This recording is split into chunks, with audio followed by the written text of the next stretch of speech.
I have told this story at least a dozen times since the night it happened, and my brother Caspian has asked me, politely, at first, and then with rather less politeness, to stop. He claims I embroider. He claims I linger too long on the part where he stood up and silenced the entire room, and not long enough on the part where he spent 3 weeks convincing himself he felt nothing. That is because Caspian is a proud man and a selective one, and he edits his own history the way a valet brushes a coat, until everything sits smooth and nothing uncomfortable shows. I do not operate that way. I am Edmund Ashfur, younger brother to the Duke of Veldmoor, and I believe a true account of things is worth more than a comfortable one. So I will tell it as it was, from the very beginning, and I will not leave anything out that matters. It was late October, and the light in the Haversham assembly rooms was the particular yellow of tallow candles burning too close together in a space built for twice the ventilation. The room smelled of powder and wool, and something underneath both that I could not name and did not try to. I had been summoned there by a letter from a solicitor I barely knew, who had written to say that a matter of some regional significance was to be settled that afternoon, and that my presence as a member of the local magistracy would lend the proceedings the appearance of dignity. Those were his exact words, the appearance of dignity. I should have known then what kind of afternoon it was going to be. I had arrived early, which I almost never do because I had the particular sense, the kind that lives below reasoning and does not answer to argument, that if I came late I would miss something I ought to see. I found a place near the back wall between a pillar and a coat stand, and I watched the room fill. Minor creditors, a solicitor with a leather satchel of papers, 3 men I recognized from the autumn assizes, none of whom met my eye. A vicar from the eastern parishes, who had not yet decided how he felt about being there, and wore his uncertainty in the set of his collar. 2 merchants from Haversham town, who had decided very firmly how they felt about it, and wore that feeling on their faces like a badge of commercial interest they saw no need to conceal. At the front of the room, elevated perhaps 6 inches on a low dais that had the look of something assembled that morning and expected to be disassembled that evening, stood 3 young women in varying states of resignation. I will not describe the first 2 at length. They were not part of the story, not the part I am telling, and they deserve their privacy. The third was. She stood at the far right of the dais in a gray wool dress that had been good quality once, perhaps 4 or 5 years ago, and had since been let out twice, and washed so many times the color had faded at the cuffs and hem to something closer to the color of winter sky than the darker charcoal it had been. Her hair was dressed simply, pinned back without ornament, no ribbons, no pins of any decorative sort, just the clean, precise arrangement of a woman who has done her own hair every morning of her life and does not require assistance. She had not powdered her face. She was not performing distress, and she was not performing composure. She simply stood. Her hands were folded at her waist. Her eyes were fixed on a point somewhere above the heads of the assembled men, as though she had found a particular spot on the far wall, a crack in the plaster, perhaps, or the dark edge of a painting frame, and had decided that was where she would be for the duration of this afternoon, whatever happened to the rest of her. I noticed her the moment I entered. I noticed her the way you notice something that does not belong in its surroundings, not because she was disordered or wrong, but because everything else in that room was shabby in the ordinary way of things that have given up, and she was shabby in an entirely different way, the way of something that still has a spine. I took my place by the pillar and asked the man beside me, a retired solicitor I had known for years, who she was. He told me her name was Miss Isolde Farron. Her father was the late Cornelius Farron, a gentleman of middling estate in the eastern reaches of the county, who had died 6 months prior with debts that comfortably exceeded everything he owned. The estate had been sold in August, the furnishings in September, the horses and the carriage in early October. What remained to be converted, as my acquaintance put it in the bloodless way of men who work with documents, were his obligations. And one of those obligations was a daughter of 22 who had no other family, no income, no guardian and no recourse, and whom a creditor named Aldous Pethwick had apparently decided could be disposed of in the same spirit as the furniture. I want to be precise about what was happening in that room, because I have found over the years that imprecision about these things is how they continue. This was not, technically, an auction.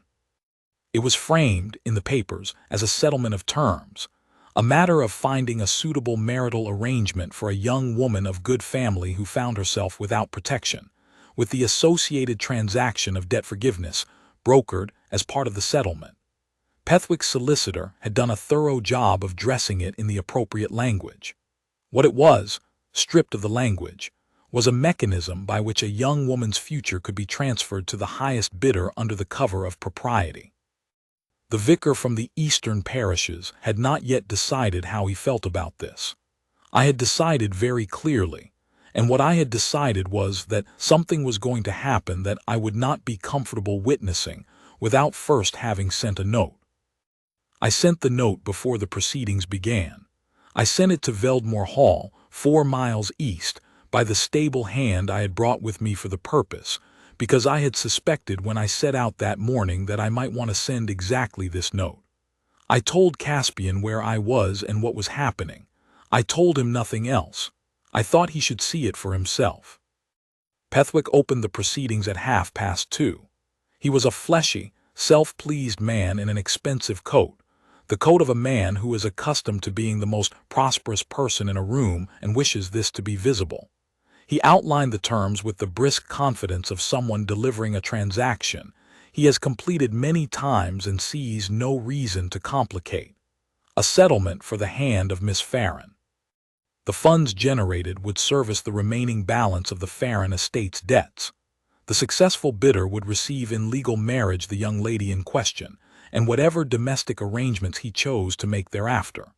He said this last part with a particular smile, self-satisfied and sideways, that I will not describe further because it will only make me angry to do so, and I have told myself that this story is not a place for my anger. It is a place for the truth. 2 men bid. The first was a baron named Carstow, who had 3 estates in 2 counties, who was somewhere between 50 and 60 years of age, and who had a reputation I will allow to be inferred from the fact that 2 of his county neighbors, on hearing he was at the Haversham Assembly Rooms that afternoon, left the room and did not return. The second bidder was a retired merchant from the Haversham docks, a man of perhaps 45 with a kind enough face, and the particular arithmetic behind his eyes of a person calculating what something is worth against what it might return. He bid twice and then withdrew, which suggested he had identified his ceiling and respected it. Carstow had no ceiling, or thought he did not. He bid with the easy extravagance of a man who is accustomed to having what he goes after, and he wore, as the bidding narrowed to himself alone, the expression of a man who has remembered he is the most powerful person in the room. Miss Farron Isolde had not moved.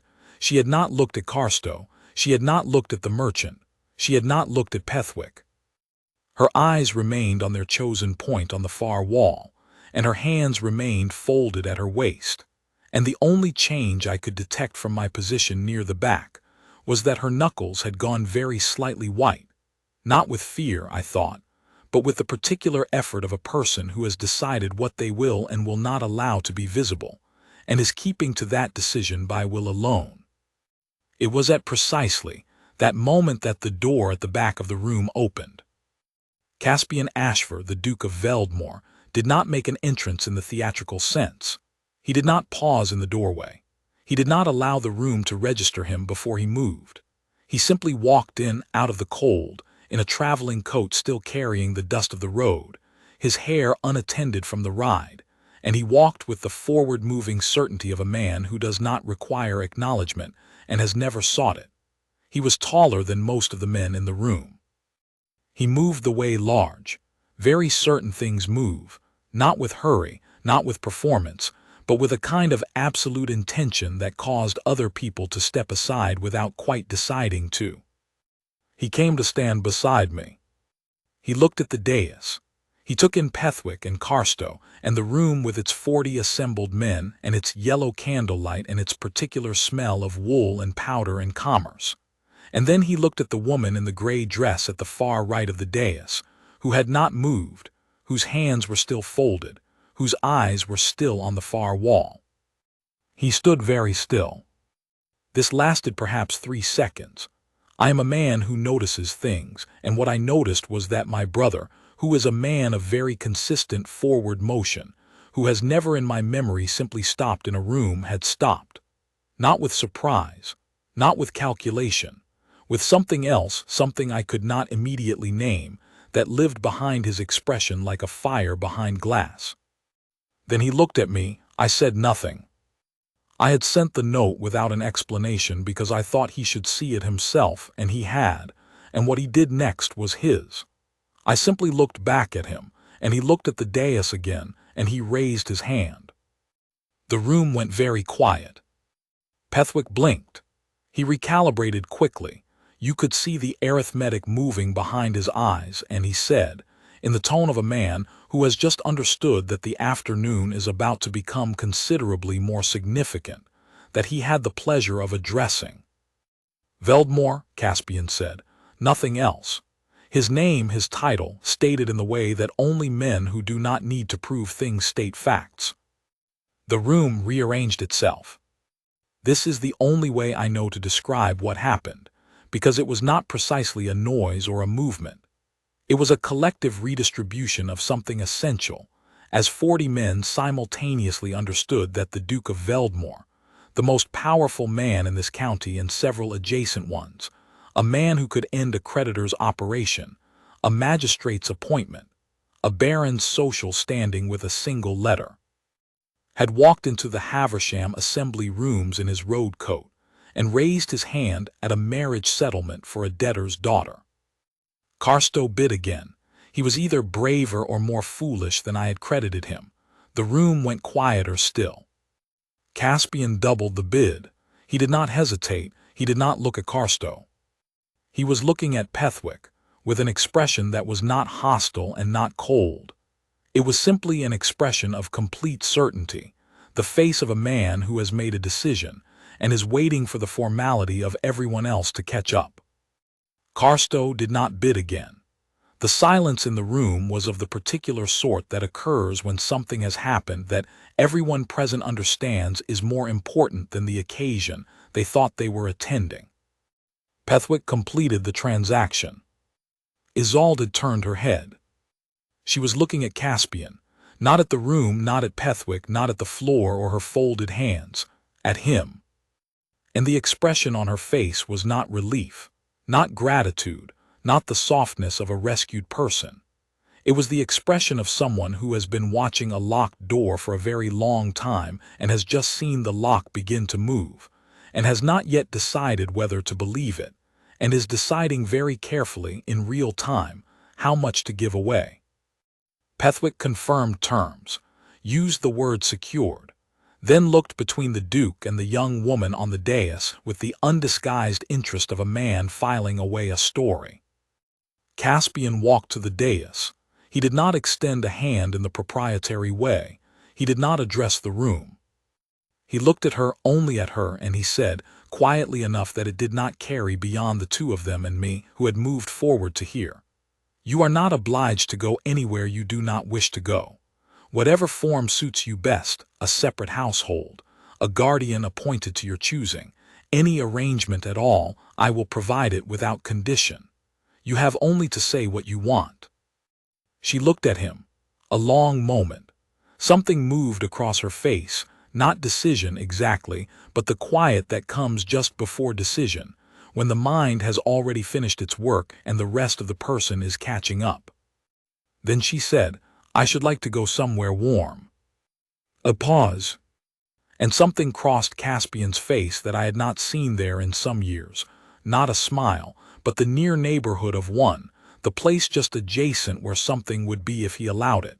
He said, Then we will go to Veldmoor. That is how it began. That is the part I always tell correctly, regardless of my brother's protestations. The journey to Veldmoor took 2 days. Caspian had sent word ahead for 2 carriages, and Isolde rode in the second with Mrs. Calloway, his housekeeper, whom he had dispatched on horseback to meet them at the county boundary. I traveled with Caspian in the first carriage. He was quiet for most of the journey, which was not unusual.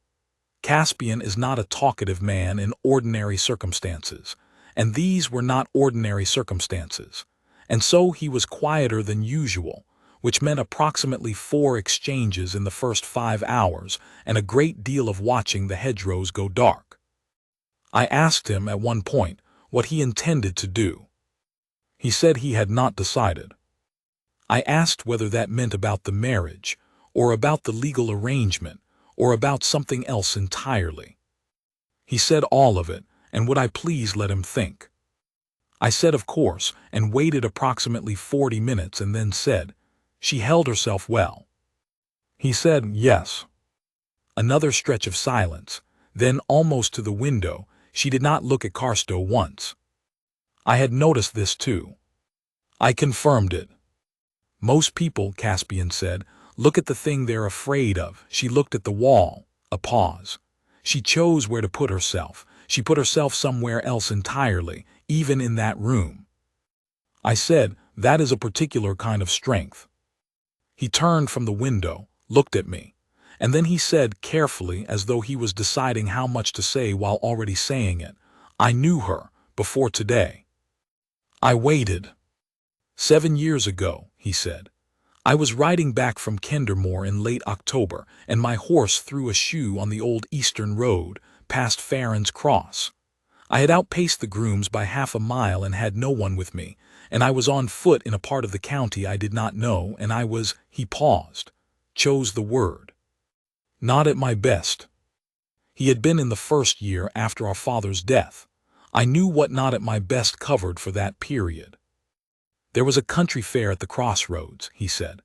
Autumn market, apple sellers, winter vegetables, the usual, and a girl, perhaps 15, with a red scarf and her sleeves rolled to the elbows because she had been working, saw me standing at the roadside looking lost and came over, without being asked, without any prompting. She simply looked across the fair, saw a man standing on the road holding a horse with a thrown shoe and walked over. He stopped. I waited again. With Caspian, the waiting is always worth it. She gave me directions to the nearest smithy, he said. And then she said the directions weren't clear enough on their own, and she drew a map in the dust with the heel of her boot because she wanted to make certain I arrived. He was quiet for a moment. And then she went back to her stall, took an apple from the top of the basket, and gave it to me. She said the smith was a man who respected people who took care of themselves, and I looked as though I had forgotten to. I found I could not speak for a moment. She was right, Caspian said. Entirely right. I ate the apple. The smith fixed the shoe. I arrived. He looked at the window. She was 15 years old, and I was a grieving man on a road who did not know where he was going, and she drew me a map in the dirt and gave me an apple and went back to work. And I never forgot her face. And today, I said carefully, you walked into a room. And I saw a woman in a gray dress holding herself upright on a dais by sheer will, he said, and I recognized something. I am not going to be more precise than that. Does she know? I asked. Does she remember you? He shook his head. She was 15. I was a stranger on a road. She was kind to me in the most unremarkable way possible, the way that some people are kind without theater, without calculation, and she has almost certainly not thought of it once since. No, she does not remember me. We sat with that for a while. I thought about a girl in a red scarf drawing a map in the October dust with the heel of her boot, because the directions weren't clear enough on their own, and she wanted a stranger to arrive. I thought about the 7 years between that crossroads and the Haversham Assembly Rooms, about what it means to carry a small, ordinary act of kindness across 7 years, and then walk through a door and recognize the face of the person who gave it to you, standing on a dais in a faded gray dress with her knuckles white and her eyes on the far wall. I said quietly, "She is still doing it." Caspian looked at me. "Drawing the map," I said, "deciding how to get through. Making certain she arrives."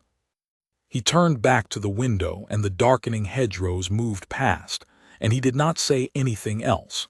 But the expression on his face, when I caught his reflection in the glass, was not the face of a man who has not decided.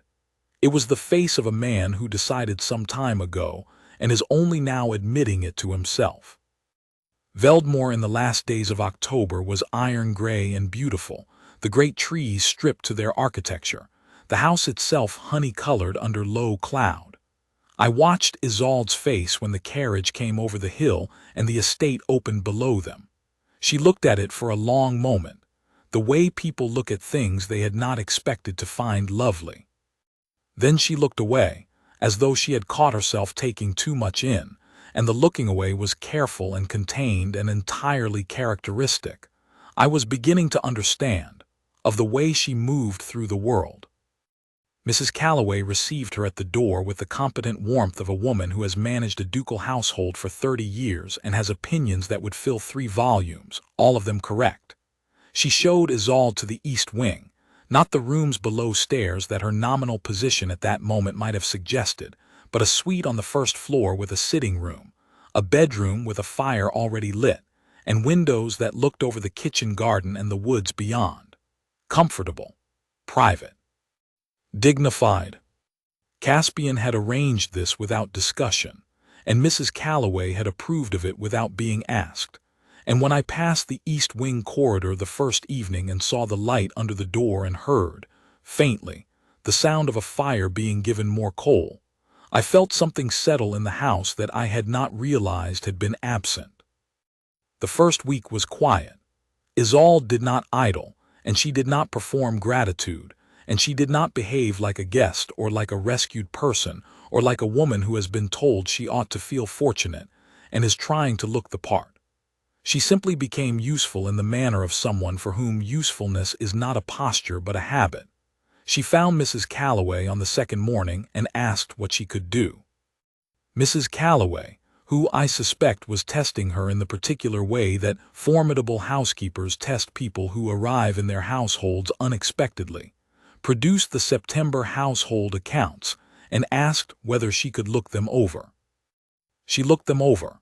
She found 3 errors, a double entry on the feed account, an arithmetic mistake in the kitchen expenditure for the 3rd week, and a column that had been transposed from August without correction. She wrote these up in a brief note, with clear explanations and the corrected figures, and presented the note to Mrs. Calloway the following morning. Mrs. Calloway brought the note to Caspian. She did not say anything. She put it on his desk and stood back. He read it, looked up, said, "Where is she now?" Mrs. Calloway said she was in the library, looking at the estate maps. Caspian was in the library inside of 5 minutes. I know because I was in the corridor outside and I counted. I did not go in. I am, despite what Caspian implies, a man who understands the appropriate limits of curiosity. But I found when I passed the library door an hour later that the conversation was still going. And when I passed again an hour after that, it was still going. And when Caspian finally emerged, somewhere in the vicinity of 3 hours after he went in, he had the particular expression of a man who has found, unexpectedly, someone who argues back. He said to me, in the corridor, "She has a very precise mind and absolutely no interest in being told that something has always been done a certain way." I said, "Is that a problem?" He said, "No," and then thought for a moment and added, "It's extraordinary, actually," and then walked off to his study before I could enjoy his expression. Over the days that followed, I watched something happen that I have rarely seen happen in the life of my brother, which is this. He stopped being alone in the way he usually was. Caspian had been, since our father's death, a man who managed great things at great scale and did so without complaint and without company, in the way of a machine that has been built for a purpose and performs that purpose without remainder. He had a household. He had tenants and responsibilities and a place in the county that was beyond dispute. He had me, to whom he was as loyal as the rotation of seasons. What he did not have was anyone who disagreed with him at dinner and then produced evidence for their position. Anyone who noted, without heat or apology, that the East Meadow drainage scheme was losing the estate 14% of its yield, and that if he would look at the figures she had put together, he would see the case for the counter-proposal quite clearly. Anyone who took an apple from the fruit bowl on the sideboard after their conversation and ate it on the way back to the East Wing without looking back. He noticed the apple, he told me so. He said it as though it were an incidental detail, the way people mention incidental details that are not incidental at all. Then the letter from Carstow arrived, and the quiet ended. Carstow had retained a solicitor who had located a document, a preliminary agreement signed by Cornelius Farron 8 months before his death, in which Farron had indicated his willingness to settle his daughter's hand upon Carstow in exchange for the forgiveness of a specific debt. The document was not a formal marriage contract. Whether it was binding was, as Caspian's solicitor put it, a question that could be argued more than one way. Carstow's solicitor argued it in Carstow's way. There were letters, there were counter-letters, there was the atmosphere of a dispute that has decided to become a siege. Caspian told Isolde about the letter on a Friday morning. He found her in the library. She spent a great deal of time in the library, which he had made available to her without ceremony, and which she used with the unself-conscious ease of someone who has always known what libraries are for. He put the letter on the table in front of her and waited. She read it, looked up, said in a voice that was so steady it was almost without quality, "I see." He said, and this is where he departed by his own admission from what he had intended to say, which was something measured about legal processes and assured outcomes. "He will not have you. I want that to be clear." She looked at him very directly. "I am not yours to give or withhold, Your Grace." Caspian told me afterward that it was the most complete sentence he had ever been stopped by. Not because it wounded him. It did not, or rather it did, but not in the way that makes a man retreat.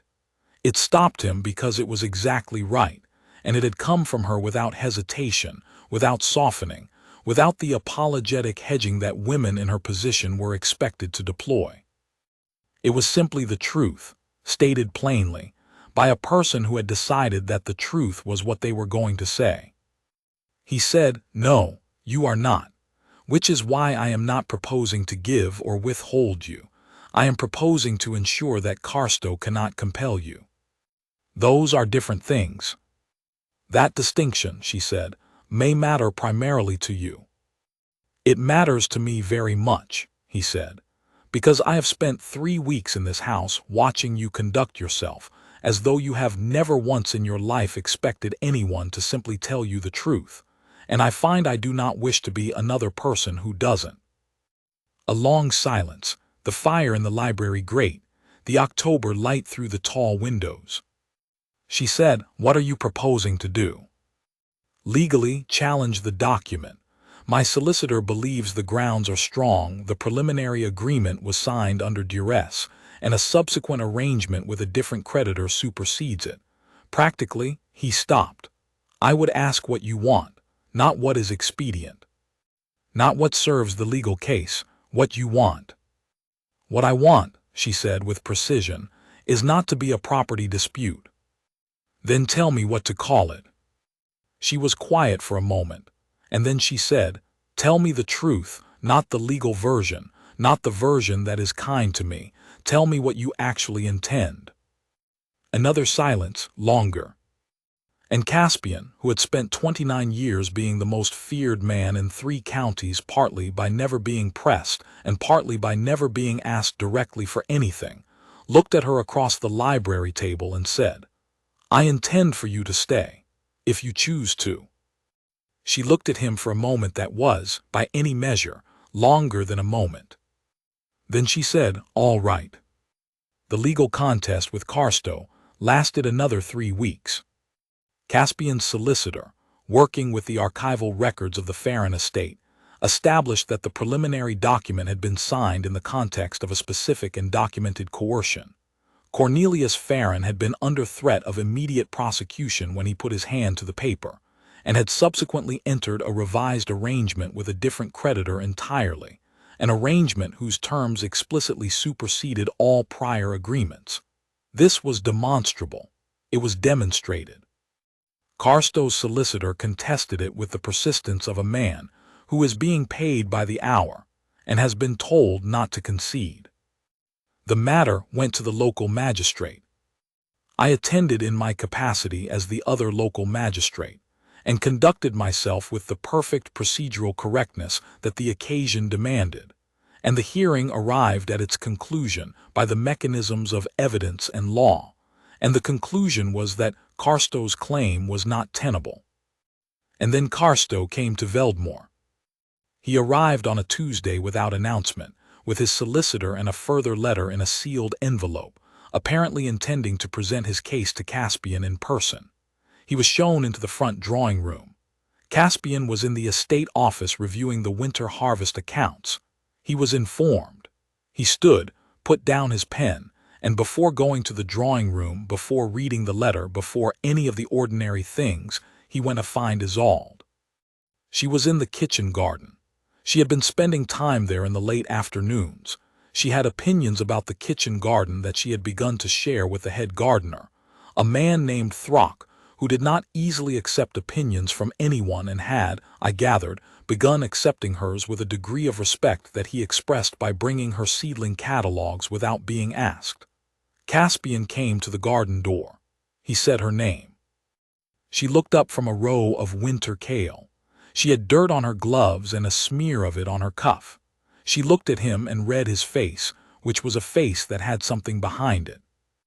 He said, "Carstow is here. You do not have to see him, be in the same room with him, or be in the same house with him if you prefer not to be. I can manage it entirely. But I thought you should know he was here, and I thought you should know that you have the choice." She looked at him. Then she removed her gardening gloves with the deliberateness of a person making a decision. She said, "I would like to be there." He said, "All right."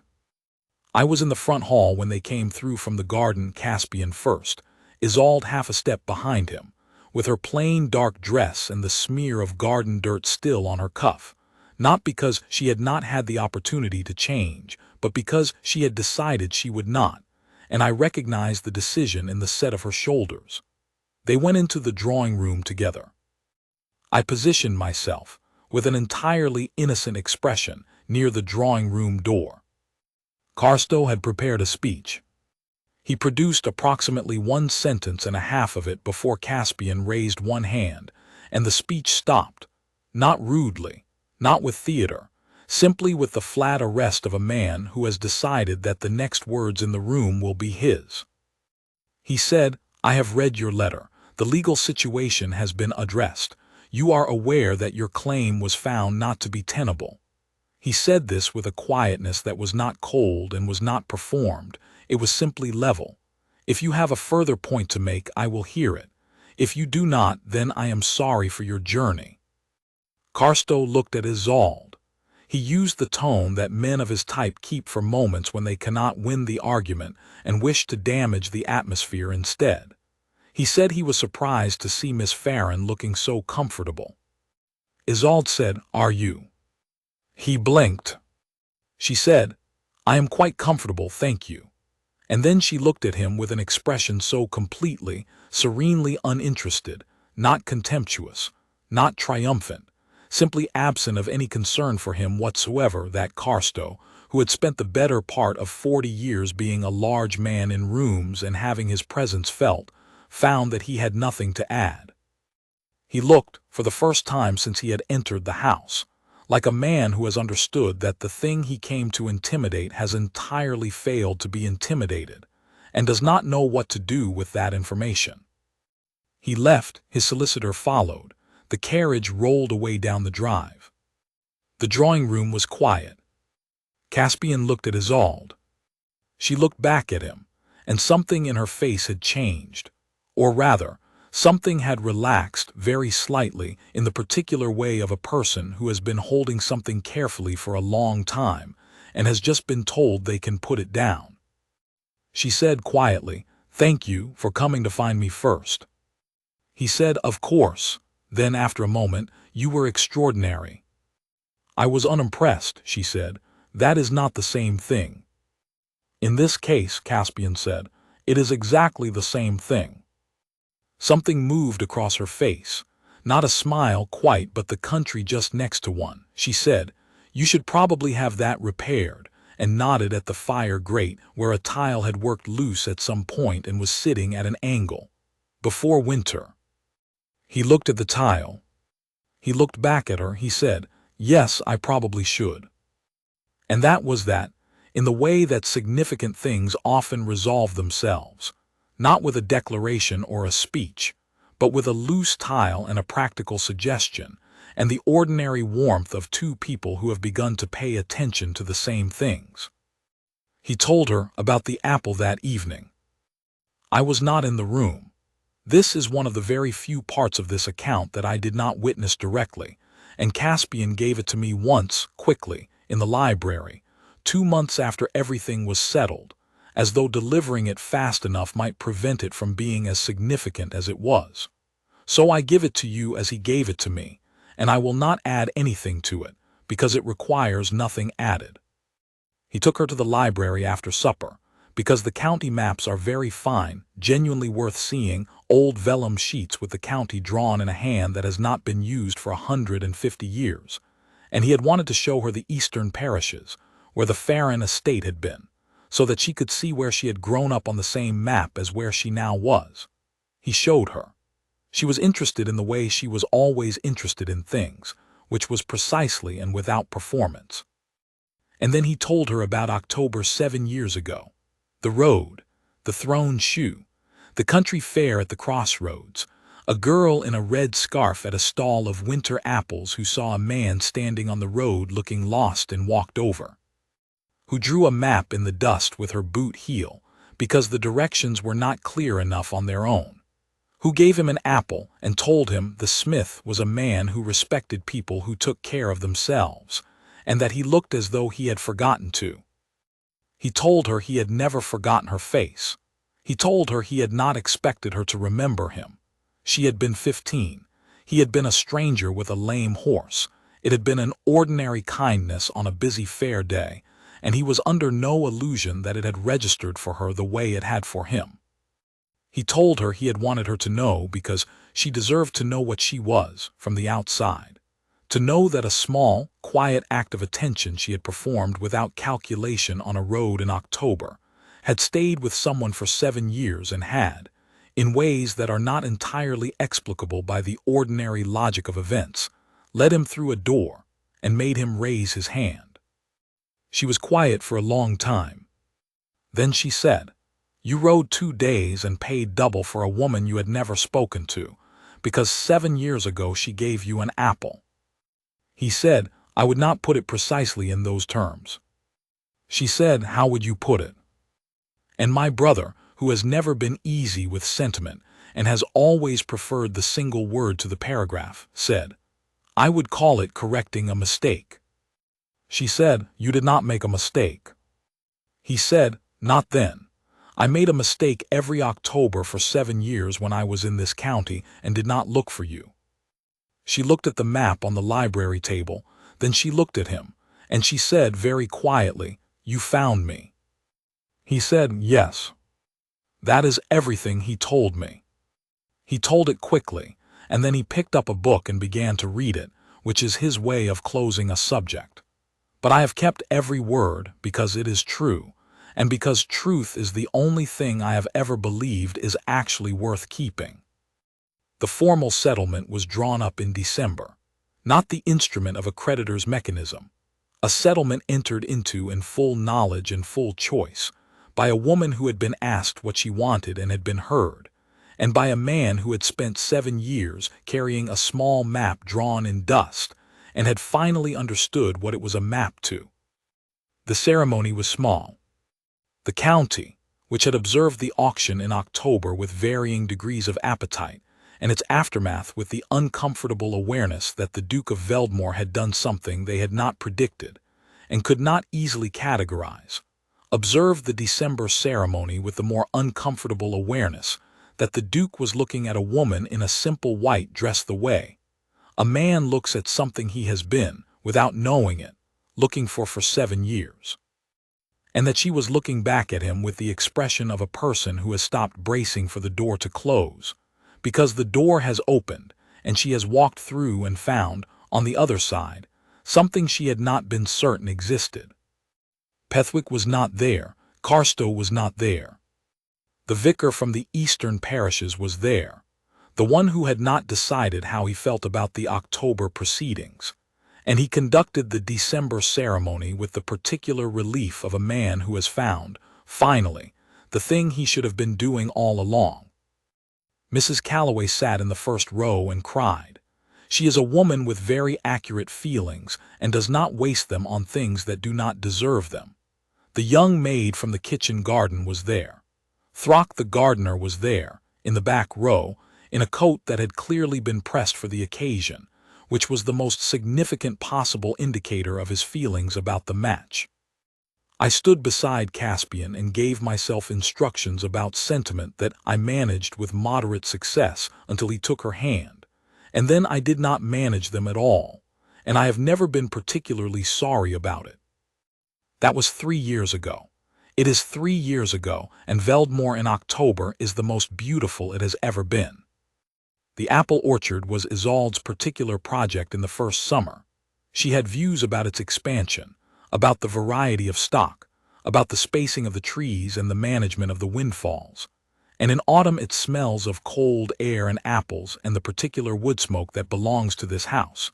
And Caspian has said once to me that it is the smell he most associates with the word home, though he said it very quickly and then found something that needed doing elsewhere. Last week we had supper, the 3 of us, and the children and Mrs. Calloway, who has been with Caspian since he was 12, and is therefore family in every sense that matters, and the eldest asked how their parents had met.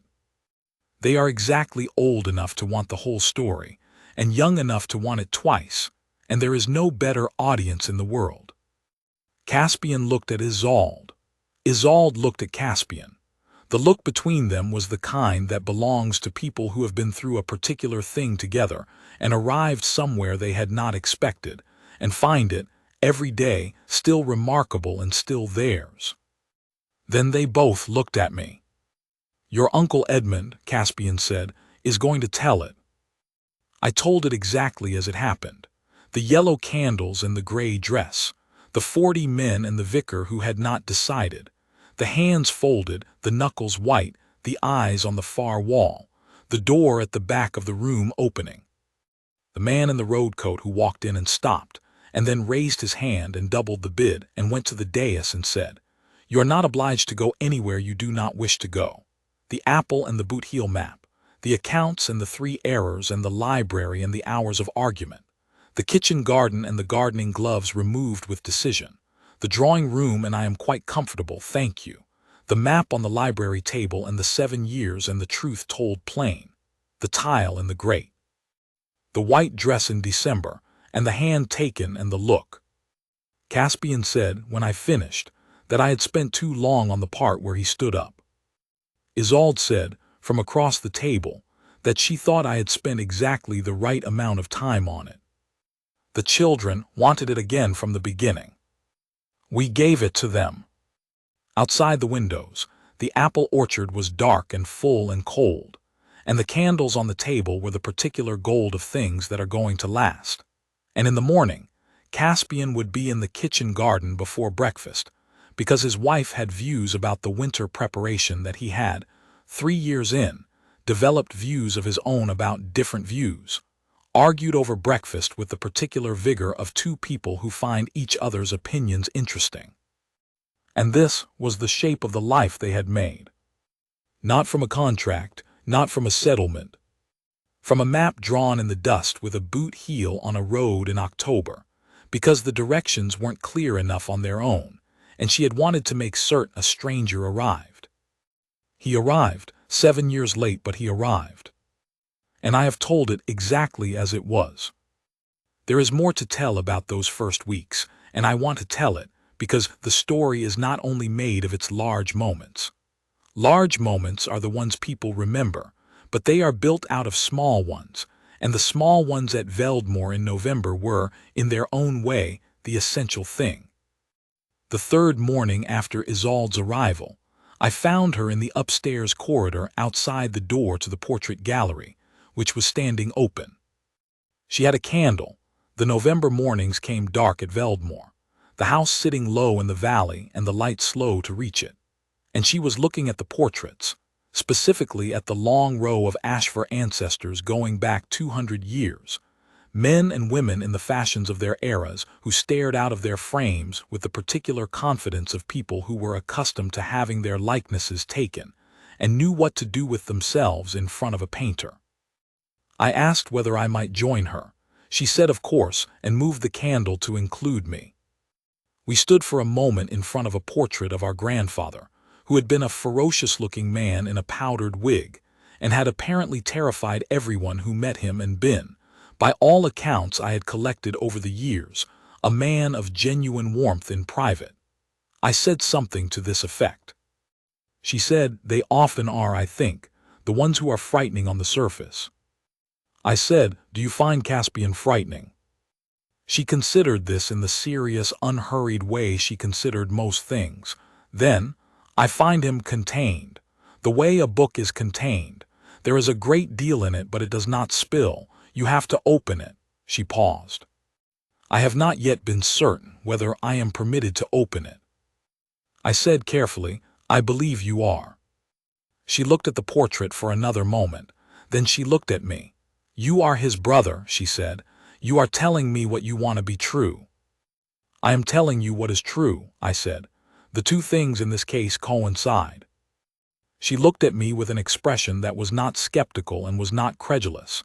It was the expression of a person filing information away to be tested against evidence. Then she said, "That is a very efficient arrangement, when things you want and things that are true coincide." And she moved on to the next portrait. I liked her, I realized, in the simple and complete way that one likes a person who says exactly what they mean and means everything they say. There was, in the second week, a visit from 3 of the county's significant families, the Aldrich family from the North End, and the Markelton sisters, who between them had managed to be at every significant event in the county for the past 30 years, without anyone being quite certain how they accomplished this, and old Colonel Hawthorne and his wife, who were the nearest thing Veldmoor had to permanent neighbors, and whose opinions about everything were both comprehensive and loudly held. They came nominally to call on Caspian, as they did every November. They came actually to see the woman from the auction. Caspian knew this. He received them in the drawing room with the cool courtesy he reserved for social obligations he considered necessary but not interesting, and he introduced Isolde with the straightforward simplicity of a man who had no interest in managing anyone's interpretation of the situation. "Miss Farron," he said, "is resident at Veldmoor and is known to you all, I am certain, by reputation." He said this in a tone that made clear that whatever reputation they thought they knew was not the reputation he was endorsing. The Markelton sisters, Lavinia and Dora, respectively, were the most determined. They had perfected, over their combined 140-odd years, the art of the question that sounds pleasant and means something else entirely. Lavinia opened with an expression of warm sympathy, and asked whether Miss Farron found Veldmoor very much changed from her own home, which she imagined must have been a charming estate, smaller of course, but charming. Isolde said, "I imagine most things are smaller than Veldmoor, Miss Markelton. The house has been very comfortable." Dora said, with bright curiosity, that she understood Miss Farron had been of great help with the household accounts, and that Mrs. Calloway had spoken of her most warmly, and she wondered whether Miss Farron had always had a talent for, she paused, as if looking for the right word, management. Isolde said, I have always had a talent for accuracy. Whether that is management depends on what one is accurate about. A small silence. Colonel Hawthorne's wife, who was a sensible woman who had long ago made peace with her husband's opinions by simply having better ones, made a quiet sound that might have been amusement. Caspian, from across the room, said nothing. He was watching Isolde with the expression I had first noticed in the carriage, the glass behind fire one, the one that was not a smile but lived in its adjacent territory. The Aldrich family, a husband and wife of middle age with pleasant manners, and, unlike the Markelton sisters, no hidden agenda beyond ordinary curiosity, asked Isolde about the county maps, having heard from somewhere that she had been studying them. This produced a conversation of genuine interest about the eastern parishes and the management of the river pastures, and Isolde spoke with the fluent, evidenced authority of someone who has looked at a thing carefully and has specific things to say about it. And the Aldriths leaned in and asked questions and took her answers seriously. And by the end of the visit, there was a dinner invitation extended and a clear intention to repeat the conversation. The Markelton sisters left first. On the drive, Dora said something to Lavinia that I could not hear, and Lavinia replied with an expression of reluctant concession. I have no idea what they said.